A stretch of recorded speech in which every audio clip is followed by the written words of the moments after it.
Stellar Blade vs Sekiro Shadows Die Twice, 10 differences and 5 similarities. A lot of comparisons have been made between Stellar Blade and numerous other titles. Its cinematic action suggests Metal Gear Rising Revengeance, its aesthetic very much reminiscent of modern action games, and its one-on-one parry-heavy combat implies a Souls-like influence. Of From Software's canon, Sekiro Shadows Die Twice is the closest touchstone, but analyzing the deeply nuanced combat systems in both games reveals more points of distinction than similarities. Difference: input responsiveness. Sekiro's input response is as sharp as a shinobi's katana, whereas in Stellar Blade there is a slight but comparatively noticeable lag. It's only minor, but it means quickfire button mashing combos in Stellar Blade isn't as effective as taking a steadier, more measured approach to inputs.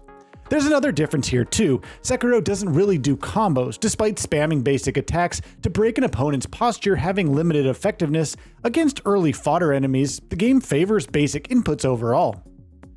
Difference: parry leniency. Both games demand rapid player reaction times, especially when reading enemy attack patterns to block and/or counter. Both test player reactions in their parry systems, but in keeping with Stellar Blade's minor input lag, parrying is much more forgiving than in Sekiro. And even though parrying breaks your opponent's guard in both games, Sekiro's posture mechanic feels much deeper and nuanced compared to Stellar Blade's balance meter, with the latter requiring a set number of parries to stagger an enemy. Similarity: Retribution is a death blow.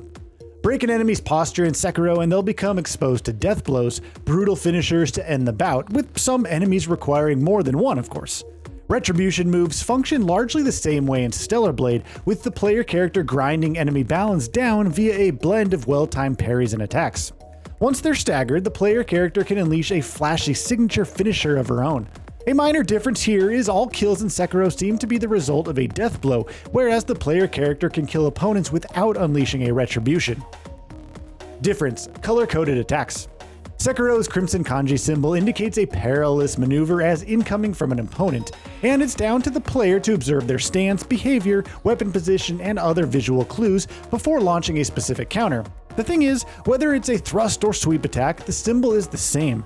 Stellar Blade opposes this with a broader color palette, giving players greater clue in how to evade and counter specific enemy attacks. It certainly makes unleashing the best defense, evasion, or counterattack much easier when compared to Sekiro. Difference: dodge abilities. Dodging has mileage in both games, although you could argue for every dodge in Sekiro you could have jump for the same effect.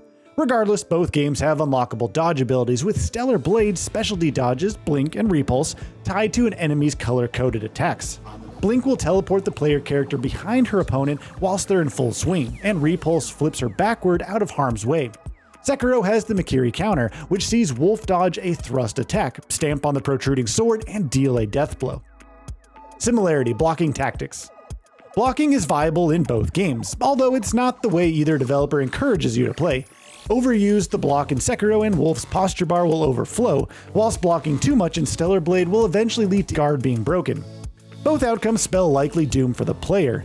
Instead, parrying, dodging, and countering are the means in which to overcome opponents. Blocking will really only get you so far. Difference: stealth. Sekiro is, of course, ostensibly a stealth title. You're a shadow in the day, a ghost in the night. The verticality afforded by Wolf's grapple hook expands his capability, giving access to alternative routes along rooftops to pincer congregating enemies and picking them off one by one. Stealth isn't especially necessary in Stellar Blade.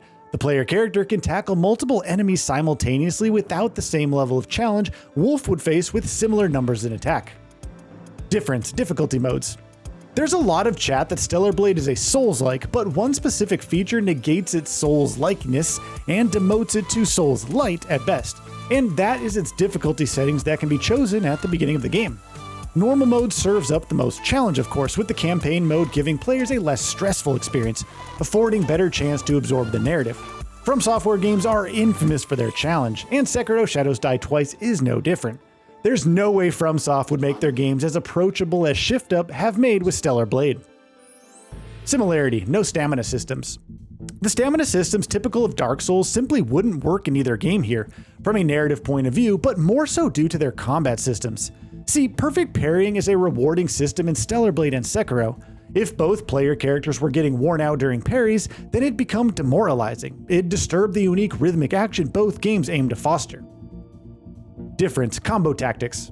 Stellar Blade encourages combos in a way that Sekiro simply does not. Incursion or onslaught combos wave her blade around in hypnotic waves, and they're a satisfying thrill to pull off. They work well at disengaging an opponent's balance as well, and whilst the aforementioned combos in Sekiro can be effective against less powerful enemies, the satisfaction in From Software's Shinobi Opus comes from perfect parrying to break guards and deal brutal death blows. As the game progresses, Stellar Blade unlocks a huge toolkit of combos and counters too, far more than Sekiro offers. Difference: cancel maneuvers. Yep, the player character can cancel her attacks mid-maneuver, which is an ability Wolf does not possess in Sekiro.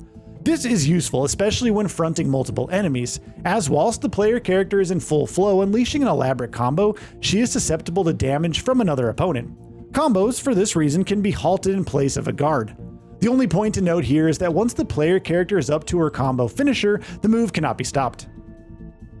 Similarity: resting stations akin to Sculptor's idols. You'll encounter resting stations, which grant respite from the danger stalking ahead. And with the chance of rest and health replenishment, these stations also present opportunity to unlock upgrades, skills, and to fast travel.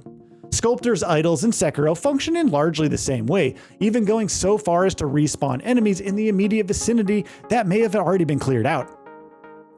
Difference: outfits. Approximately 30 outfits in Stellar Blade, with each offering their own perks and weaknesses.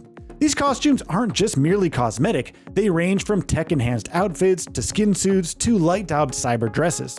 The skin suit offers little protection, whereas the more heavy-duty cyber outfits grant more deflective capability. Of the limited range of outfits Wolf can adorn in Sekiro, none comes with buffs or stat changes, they're aesthetic choices only.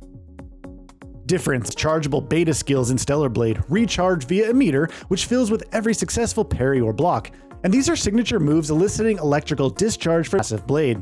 A system like this is nothing new, just look at Lies of P's Fable Arts attacks.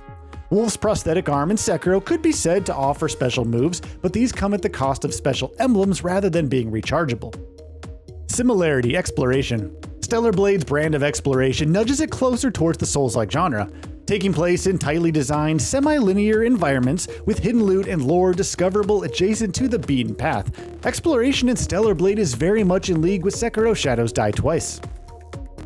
So, what are your thoughts on this? Go ahead and share them in the comments below. And if you like this video, please subscribe to the channel and enable all notifications by clicking the bell icon to get new video updates. We upload every day and would really appreciate your support. Thanks for watching.